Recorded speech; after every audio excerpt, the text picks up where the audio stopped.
Yes. Thank you for coming. On behalf of Tennis Canada, we'd like to congratulate Bianca on winning this Lou Marsh Trophy. And we have here the chairman of the Toronto Star Board, John Hondrick, to present the trophy today. John, would you like to say a few words? Shut this. Hello. My great honor to present this trophy to Bianca as the Outstanding Athlete of the Year in Canada. As I said to her, the first tennis player in Canadian history that has won this award. The result was a unanimous vote by the many electors of the, we're not allowed to say what the deliberations were, but unanimous vote all the way around. And I just told her that the original Lou Marsh Trophy actually is in the Canadian Olympic Centre in Calgary. The trophy stands about that high, like the Stanley Cup, 240 pounds, but it will now have her name emblazoned on it, but this is for her to keep. So on behalf of the Toronto Star, behalf of the selection committee and the country, Bianca, congratulations. Spectacular. Thank you.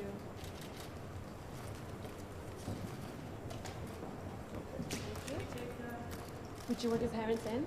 Yeah, I'll take some.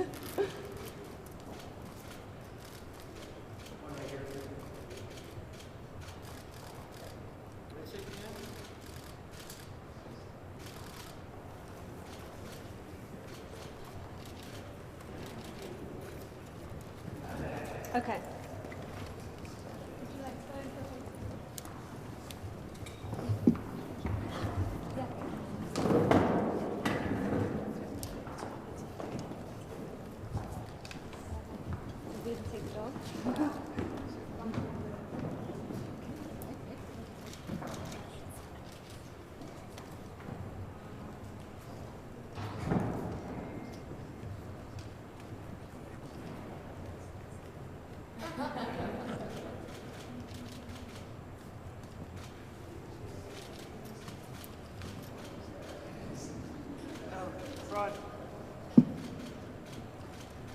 Okay, thank you very much. We are now going to start the press conference portion of the afternoon.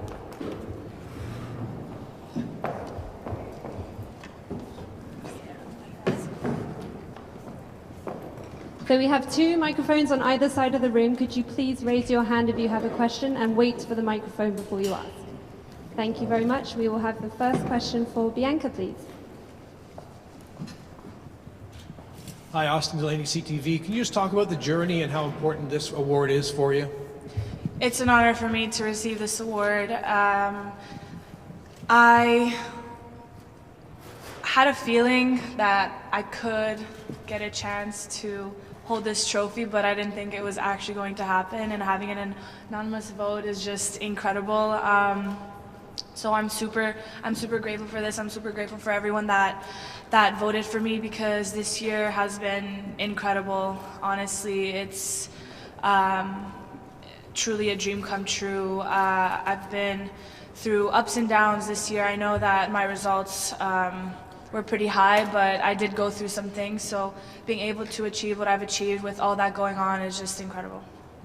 Bianca, Kayla Williams here with CP24. Some call it Cinderella-like. I mean, your journey in literally 1 year is incredible. And you said it yourself at Rogers Centre, this is just the beginning. And so what is in store for you now? Like, what do you have your eyes set in 2020? I don't know how 2020 can get better than 2019. 2019, like you said, was a Cinderella story. Still is. It's still happening right now. But if I could choose something, would have to be to accomplish my ultimate goal, which is to become #1 in the world and hopefully win another Grand Slam and stay healthy as much as possible. Hey Bianca, a two-part question. First part, everything that's happened since the US Open, I mean, was it what you expected, or has it been more? Has there been a lot of responsibility? And how are you staying grounded through all of this? How are you keeping a level head? A lot has changed, definitely. I'm getting a lot more media attention, doing things like this.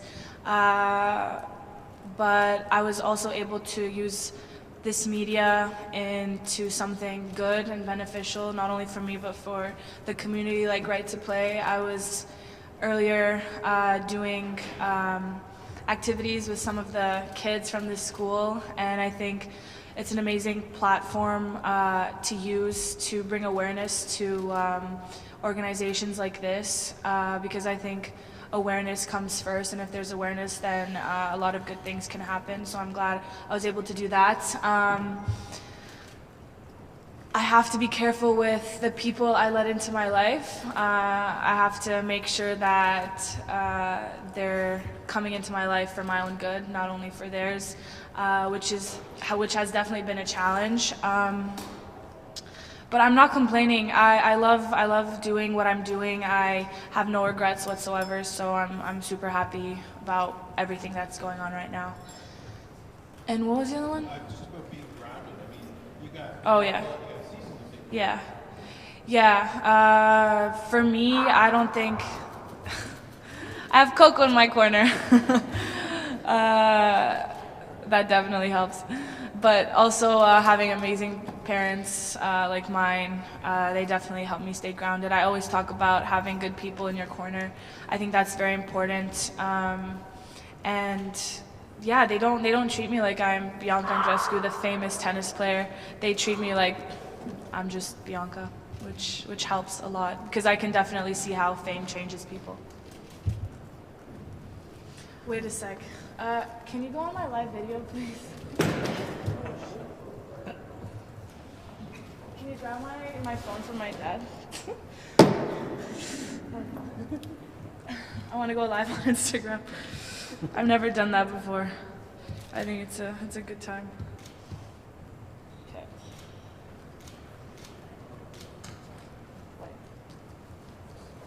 Yeah. Resume. Bianca, you just mentioned how you've seen people change, maybe because of fame or whatever, or success. Can you just elaborate a little bit about how you haven't changed, you don't think? I've always dreamt of becoming #1 in the world. I've always dreamt of winning many Grand Slams, but I've never realized all the things that come along with it, like the fame, the attention, and all of that. And honestly, I'm not a fan. Ever since I was little, ever since I could remember, I've always been a low-key kind of person, so this isn't really my area. So I think that also helps for me not to get caught up in it. Yeah, I like to be as private as I can. But yeah, I can definitely see how it changes people, and by change I mean you can easily shift your priorities into maybe doing more media things than your actual career. But I don't think that's going to be a problem with me. Hey Bianca, it's Peter from the OTA and On Tennis. So you guys had an amazing year collectively, the Canadian tennis players, especially the three amigos, the three young ones. Do you guys talk to each other after big triumphs like your tournament wins, and also the tremendous run that the guys had at the Davis Cup team, or Davis Cup finals? Yeah, of course. We're messaging back and forth, especially after big accomplishments. We always mention how amazing it is to see all of us doing so well at the same time and at such a young age, because I remember playing many junior events with Felix and Dennis, so it's really nice to see that we're all motivating each other to do well now, because it doesn't matter how old you are, I think you can accomplish anything you set your mind to. Bianca, I'm Shalaiman with Global News. You were out there early on talking to a lot of the younger athletes. In the last year, I'm sure you've learned a great deal about life, about tennis, about things in your world. What do you want to impart most to the youth that you are going to be working with?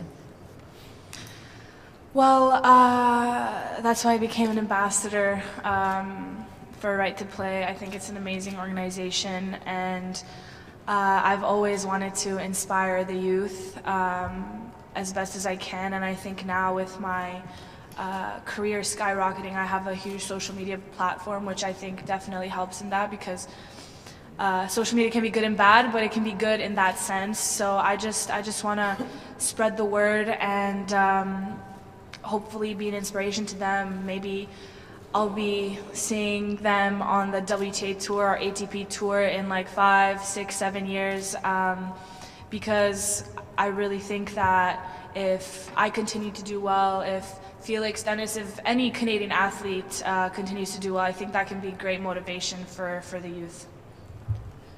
Bianca, they say that in order to be the best, you have to beat the best. And so what has going up against the likes of Serena and some of your very own idols has taught you mentally as a professional athlete in order to really kind of switch that knob from, you know, I can really do this, and now that you see yourself seated at 4, obviously the goal is number 1, but what has going up against some of the greats really taught you this year? It definitely wasn't easy. I mean, I didn't have much pressure on my shoulders when I went against them. I went up against them, but I remember before the Rogers Cup, there were so many things going through my mind because it was my hometown. I played on that tennis court ever since I was 10 years old, and I was facing Serena Williams, a person I looked up to my whole life. And I remember talking to my coach about the game plan, and I just started bawling because so many emotions were going through my head. But I think that definitely helped release some stress. And then going into the U.S. Open, I kind of had a feeling of how I would feel before the match, so I was better able to control my emotions. I think that's number 1 for me, is to be able to control my emotions, because I'm a pretty emotional person. I like to wear my emotions on my sleeve, but I just want to be myself out there, so I try my best to control it as much as possible, especially when I'm on the court. It's also taught me patience, because when I'm on the court, I want everything right away. So if I miss a shot or if I lose a game, I get pretty down on myself. So I just have to bounce back and realize that not everything's going to go my way. So I just try to stay in the present moment as much as possible.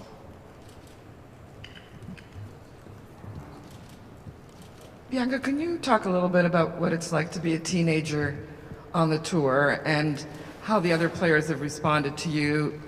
Because I remember Jeannie Bouchard saying at the beginning, when she was doing really well, that she did not want to make friends on the tour, that she didn't think that was good for her, that she was just too competitive.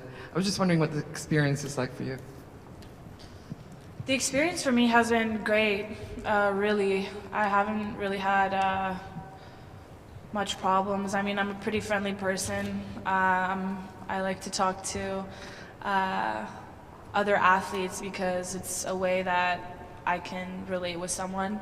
But I can see where Jeannie's coming from, because we all have one goal. We all want to do really well.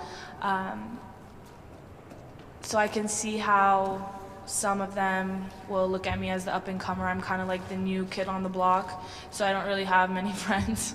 My good friend is Taylor Townsend, and I mean, everyone's pretty friendly, but we kind of have our own path, I guess. Bianca on the left, Raphael Guillemette of Radio Canada. Just wanted to know, you mentioned your coach, Bruno, and I know that for a while you used to celebrate your little victories in an Indian Wells with In-N-Out Burgers. Does the world-famous Bianca still get to celebrate as just Bianca, the little things? Did you have to just put that aside and just, because you're still 19? No, not at all, not at all. No, I celebrate how I've always celebrated, even after US Open. I had an amazing dinner with my whole team. It was very low-key, just like I did when I won a 25K event last year around the same time. So I think that's what keeps me grounded as well, just keeping my roots, remembering where I came from and how it all started. So I try to keep those, and hopefully I can the rest of my career. Hi, Bianca over here. Nikki Reyes from Sportsnet. You talked about being the new kid on the block, but now you kind of have a target on your back and people know what to expect from you. How does that change going into this season, and is the pressure something that motivates you? It may change a little bit, but I don't think my tennis or my mindset will change much. This preseason, I'm definitely going to put more hours on the court and try to become stronger than I was at the beginning of the year, because I didn't think I was going to be playing this year fully on the tour. But now I know that the competition is way stronger than any competition I've ever played, like the ITF Juniors, ITF Pro Circuit. So I'm definitely going to emphasize my preseason a bit more. And I guess there can be a bit more pressure on my shoulders since I'm top 5. I'm a favorite maybe to win a Grand Slam now, but I think that motivates me. I think pressure really raises my game to the next level. And I think that's why I've done so well in bigger matches like against Serena too. I just try to use it as a challenge rather than a setback. Peter from the OTA again. Bianca, can you talk a little bit about what sort of influence you're having on the next young Canadians coming up? I mean, I'm not sure if you're aware, but Kayla Cross just won the Eddie Herr singles and doubles last weekend, and I know she's one that looks up to you, and I've noticed a palpable difference at the academy level and you know, amongst the young under 14s and so on. So just talk about your influence on the next kids coming up in Canada. Well, congrats, Kayla. That's amazing. I've had a chance to speak to many of the athletes in the program in Toronto and in Montreal when I was there. I think it's nice for them to get that experience to ask me any questions because, like I said, awareness is very important. So if I can tell them a little bit about my experience, I think that can help them with theirs as well. But sometimes I don't really realize the impact I have on people. I've been receiving so many messages on social media, even in person. I received a note on the plane at one point. I remember speaking about that, and it just really opens my eyes, and it really fulfills me because it's been a goal of mine to do that. So it's really nice to see, and hopefully I can continue to do that as much as I can. Kayla again with CP24. So Bianca, this is a bit of a two-part question. I'm curious to know what your plans are for the holiday season, since you are here at home and you say you're a bit of a low-key girl, and also wanted to follow up. So why would I tell you? Well, maybe just kind of your plans with your family. Have you done your Christmas shopping yet? And following up with Andreescu Way. Have you seen it, or do you know any updates on that street named after you? Well, I'm actually going to be doing my preseason in California. I want to get used to the weather I'm going to have in Australia, so I think that'll be the best decision for me. But hopefully I can come back a couple days, maybe during Christmas or during New Year's, we'll see. But we put up the Christmas tree the other day, which is nice. We try to keep some of the same things that we've always done in the holiday season. I'll probably celebrate before I go with some of my friends and my parents definitely, because who knows if I'll be here for Christmas or not. But Andreescu Way, I don't know any updates on that. I know it's a new street that they've built, so they're gonna put my sign up there, but definitely when it's up, I'll take a look at it. We have time for a couple more questions, please. Bianca, you just touched on your preseason and training in California. Can you just give us an update how you're physically feeling now, and are you rehabbing at all still? Are you 100%? Yeah, I'm rehabbing right now. I have a really good team around me, so we're doing the best we can to recover the best I can in a short period of time, but hopefully I'll be ready for Australia. Sorry, and just follow up, what has that process been like for you, this rehabbing and recovering, and as you roll your eyes? I know, it's not easy because all I want to do is be on the tennis court, but have to deal with it the best way I can. I kind of know what to expect now, but my team and I are trying really, really hard to find the things that are contributing to all my injuries so that I can have a longer career and play as many tournaments as I can so I can reach that #1 spot. Last question here, please. Hey Bianca, just wondering how serious the knee injury was that you suffered in China, and are you back on court now and practicing regularly, or can you just bring us up to date on the status of that? Well, I don't need surgery, so I wouldn't say it's very bad. So yeah, I can't really say much about it. I'm just trying to rehab as much as possible and stay as positive as I can. Thank you very much, everybody. Thank you. So we're going to do some TV. Do you want